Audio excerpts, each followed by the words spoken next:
Today we are on Dreamer. We are going to begin learning the basics to extension and collection.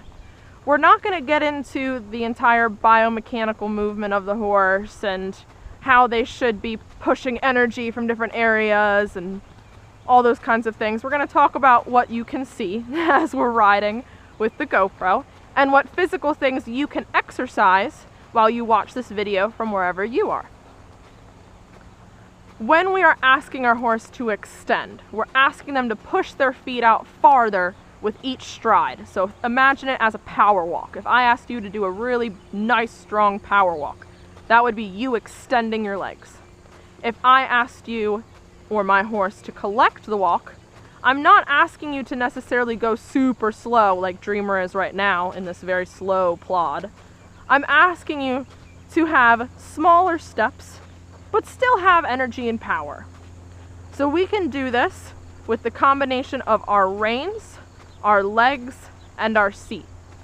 So we're gonna be talking about an independent seat more and more in each of these videos going forward, at least for a little while. Our independent seat is the ability to use one hand different than another while you're using one leg different from the other.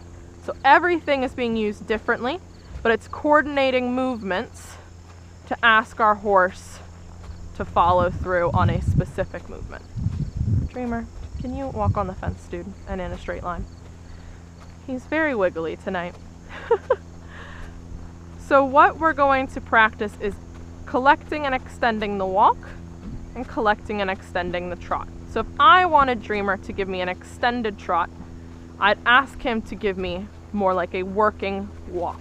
Sorry, I said trot. A working walk is similar to an extended walk. So I want him to reach his legs forward as he walks and to really push with his hind end. So I'm going to see his head bobbing up and down as he does this.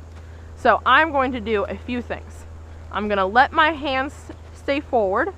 I'm going to let my shoulders stay slightly forward. I'm going to keep my leg firmly against my horse's barrel, using my heel if I need to ask him to speed up. But most importantly, what you're going to practice is using your seat. So if you start to rock your seat a little more with some vigor, you start to think about moving with energy, and you start to help move yourself and your horse with energy, your horse is going to follow through. So you can see Dreamer's kind of thinking about it. He's got his ears moving around. His head's starting to bob side to side a little more. He can do better than this though, so we're going to try and get a little more of a walk out of him. There we go. Now he's moving. So a nice, powerful walk. He's pushing with his hind end, pulling with the front end, extending those toes out.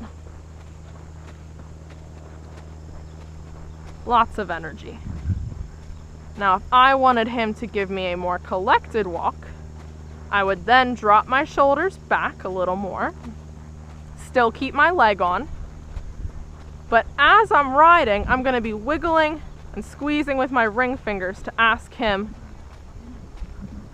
which he is pulling into the bit, which is good, to ask him to bring his nose under and his belly up. So I'm going to focus on bringing my belly up as well. At least that's how I think about it. So I'm pulling my pelvis up and forward and engaging my core more because I want him to engage his core more. So there's still a lot of power, but you can see his head's much more stationary. You can still see that he's pushing through the shoulders. He's not just plodding along slowly. He's moving for me. So we're going to do the same thing at the trot. We're going to change directions first though, so left hand to left hip.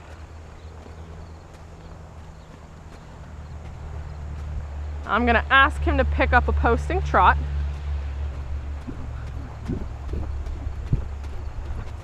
So an extended posting trot is going to be very powerful and forward. So the rider's seat is also going to be powerful and forward. So little did you know, but if you dropped your reins at a posting trot, you should still be able to determine how fast your horse is trotting. How would you speed them up and slow them down? If you don't have reins, you would use your posting. So right now he's giving me a nice forward trot. I'm putting a lot of effort into my posting, pushing him along. Now if I wanted to collect him, again, I'd make sure my shoulders are back and my core is engaged. I would wiggle my ring fingers. There we go. Dreamer's so good. So you can see, again, he's not moving his head around so much. His shoulders are still driving, but we're not going as far forward. It's a lot more relaxed. So my posting has become smaller and softer.